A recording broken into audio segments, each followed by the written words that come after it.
নমস্কার বন্ধুরা। আজকে মনে হচ্ছে একা একাই ভাত খেতে হবে। একা একা ভাত খেতে ভালো লাগে না। হাজব্যান্ড আসলে ভালো হতো না, হাজব্যান্ডের ডিউটি আছে, তো ওর জন্য ভাতটা আমি এরকম মাড়ের উপর দিয়ে রেখে দিলাম।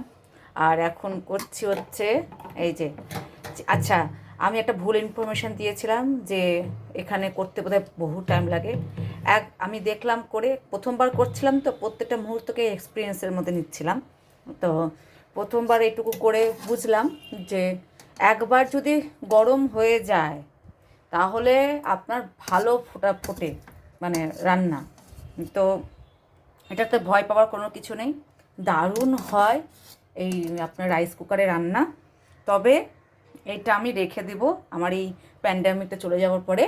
তারপরে আমি আবার এটা রেখে দেব কোথাও হসপিটালে ডাক্তারের জন্য, মানে কোথাও এমার্জেন্সি গেলেন মনে করেন, তখন কিন্তু এই জিনিসটা আপনার দারুণ কাজে দেবে, দারুণ দারুণ।